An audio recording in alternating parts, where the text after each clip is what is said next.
Welcome to Lanka today news. இது இன்றைய உலக செய்திகளின் தொகுப்பு. முதலில் தலைப்புச் செய்திகள். வானிலிருந்து தீயுடன் விழுந்த பலூன், 8 பேர் பலியான கொடூரம். ஈரானை அடித்து வீழ்த்திய அமெரிக்கா, அதிர்ச்சி கொடுத்த ட்ரம்பின் அதிரடி அறிவிப்பு. ஈரான் தெற்கில் வெடித்தது போர், திடீரென இஸ்ரேல் நடத்திய சரமாரி தாக்குதல். தாக்குதல் தொடர்ந்தால் இன்னும் பேரழிவு தரும், பதிலடி கொடுக்கப்படும், ஈரான் ஜனாதிபதி எச்சரிக்கை. தஜிகிஸ்தானில் நிலநடுக்கம், டிக்டர் அளவுகோலில் 4ஆக பதிவு. அமெரிக்கா கப்பல் மீது தாக்குதல், ஹவுத்தி கிளர்ச்சியாளர்கள் மிரட்டல். ஓய்வூதிய மறுசீரமைப்பு சட்டத்திற்கு எதிராக போராட்டம், ஒருவர் பலி, அவசர நிலை பிரகடனம். ஆபரேஷன் சிந்து, ஈரானிலிருந்து மேலும் 256 இந்தியர்கள் பத்திரமாக மீட்பு. இனி விரிவான செய்திகள். ஈரான் இஸ்ரேல் இடையே ஒரு வாரத்துக்கு மேலாக கடுமையான மோதல் நடைபெற்று வருகிறது. இரு நாடுகளும் ஏவுகணைகள், ட்ரோன்கள் என வான்வழி தாக்குதலில் ஈடுபட்டு வருகின்றன. இதனால் இஸ்ரேலின் தாக்குதலை தடுக்கும் விதமாக வான்வெளியில் பல கட்டுப்பாடுகளை ஈரான் விதித்திருக்கின்றது. ஈரான் மற்றும் இஸ்ரேலில் சிக்கியுள்ள இந்தியர்களை மீட்க கடந்த புதன்கிழமை ஆபரேஷன் சிந்து எனும் நடவடிக்கையை இந்தியா தொடங்கி இருக்கிறது. இந்த நடவடிக்கையின் கீழ் முதல் கட்டமாக 110 இந்தியர்கள் ஈரானிலிருந்து மீட்கப்பட்டனர். இவர்கள் வியாழக்கிழமை அதிகாலை புதுடெல்லியை வந்தடைந்ததாக தெரிவிக்கப்படுகின்றது. இந்த நிலையில் அடுத்த கட்டமாக இந்திய மாணவர்கள், குடிமக்கள் உட்பட 1000 பேரை பாதுகாப்பாக இந்தியாவுக்கு அனுப்ப வான்வெளி கட்டுப்பாடுகளில் சில தளர்வுகளை மேற்கொண்டுள்ளதாக ஈரான் துணை தூதர் முகமது ஜாவித் ஹுசைனி தெரிவித்திருக்கின்றார். இதுகுறித்து அவர் மேலும் குறிப்பிடுகையில், ஈரான் தலைநகர் தெஹ்ரான் மீது இஸ்ரேல் வான்வெளி தாக்குதல் நடத்த தொடங்கியவுடன் அங்கிருந்து மசாத் நகருக்கு இந்தியர்கள் பாதுகாப்பாக அழைத்துச் செல்லப்பட்டனர்.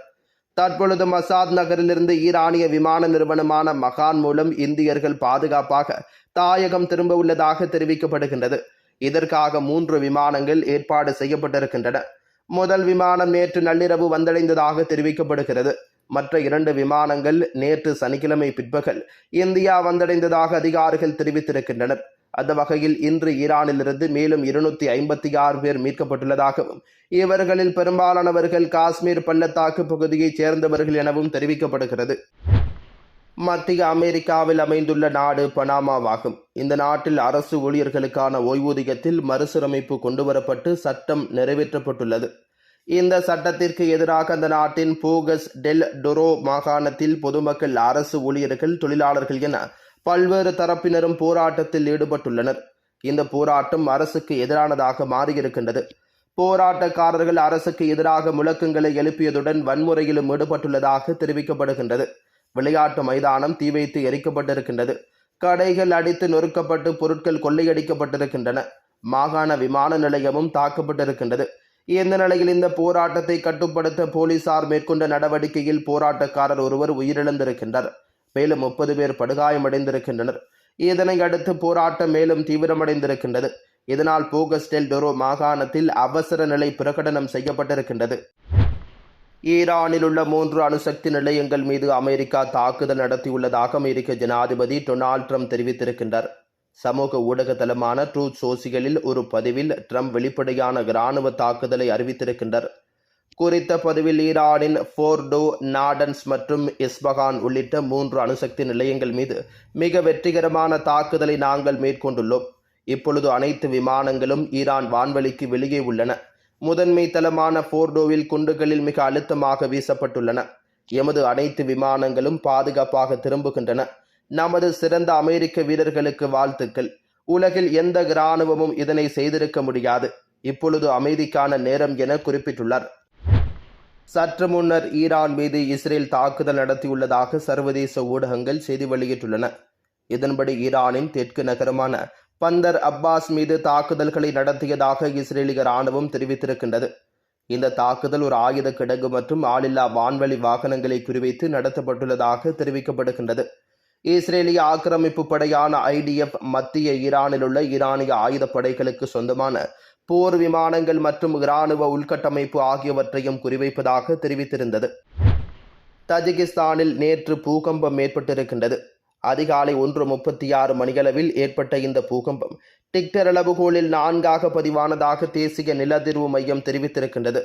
140 கிலோமீட்டர் ஆழத்தில் ஏற்பட்ட இந்த பூகம்பம் 37.21 டிகிரி வடக்கு அட்சரேகையிலும் 72.10 டிகிரி கிழக்கு தீட்சரேகையிலும் இருக்கும் என முதலில் தீர்மானிக்கப்பட்டது. இந்த பூகம்பத்தால் ஏற்பட்ட பாதிப்பு குறித்து எவ்வித தகவலும் வெளியாகவில்லை. பிரேசிலில் வெப்பக்காற்று பலூன் ஒன்றில் ஏற்பட்ட தீ காரணமாக அது வானிலிருந்து கீழே விழுந்து 8 பேர் உயிரிழந்துள்ளதாக சர்வதேச ஊடகங்கள் செய்தி வெளியிட்டுள்ளன. பிரேசிலில் தென் மாநிலமான சாண்டா கட்டாரினாவில் குறித்த சம்பவம் இடம்பெற்றிருக்கின்றது. விபத்து சம்பவம் தொடர்பில் வெளியான காணொளியில் பலூன் தீப்பற்றி எரிகின்ற போது அதிலிருந்து கரும்புகை மூட்டம் வெளிப்படுவதையும் பின்னர் தரையிறங்கும் போதே தீ விபத்தில் சிதறிப்போவதையும் காணக்கூடியதாக இருக்கின்றது. விபத்துக்குள்ளான பலூனில் மொத்தமாக 21 பேர் இருந்த நிலையில் 13 பேர் உயிருடன் மீட்கப்பட்டு மருத்துவமனைகளில் அனுமதிக்கப்பட்டு சிகிச்சை வழங்கப்பட்டு வருகின்றது. இதுபோன்றதொரு சம்பவம் கடந்த ஞாயிற்றுக்கிழமையும் சாவ் பவுலோ மாநிலத்தில் இடம்பெற்றதாக தெரிவிக்கப்பட்டுள்ளமை குறிப்பிடத்தக்கது. இஸ்ரேல் ஈரான் இடையே பல ஆண்டுகளாக மோதல் போக்கு நிலவி வருகிறது. இதனிடையே கடந்த 13ஆம் தேதி அதிகாலை ஈரானில் உள்ள அணு ஆராய்ச்சி மையங்கள், ஏவுகணை சேமிப்பு கிடங்குகள், கச்சா எண்ணெய் சேமிப்பு கிடங்குகள் உட்பட பல்வேறு இடங்களை குறிவைத்து இஸ்ரேல் தாக்குதல் நடத்தியிருக்கிறது. இதற்கு சுமார் 2 வார காலமாக ஈரானும் பதிலடி கொடுத்து வருகிறது. ஈரான் அணு ஆயுதங்களை தயாரிப்பதை தடுக்கவே இந்த தாக்குதல் நடத்தப்பட்டதாக இஸ்ரேல் தெரிவித்து தாக்குதலை நடத்தி வருகிறது. இந்த தாக்குதலுக்கு பதிலடியாக இஸ்ரேல் மீது ஈரானும் தாக்குதலை நடத்தி வருகிறது. இரு தரப்பிற்கும் இடையே தொடர்ந்து இன்று 9வது நாளாக மோதல் நடைபெற்று வருகிறது. இந்த மோதலில் இஸ்ரேலுக்கு ஆதரவாக அமெரிக்கா செயல்படும் என எதிர்பார்க்கப்படுகிறது. அதன்படி ஈரான் மீது அமெரிக்காவும் தாக்குதல் நடத்தியிருக்கின்றது. இந்த நிலையில் இஸ்ரேலுடன் சேர்ந்து ஈரான் மீது அமெரிக்கா தாக்குதல் நடத்தினால் அமெரிக்க கப்பல்கள் மீது தாக்குதல் நடத்தப்படும் என்று ஹவுத்தி கிளர்ச்சியாளர்கள் மிரட்டல் விடுத்திருக்கின்றனர். யேமனில் செயல்பட்டு வரும் ஹவுத்தி கிளர்ச்சியாளர்கள் அமெரிக்காவுக்கு மிரட்டல் விடுத்திருக்கின்றனர்.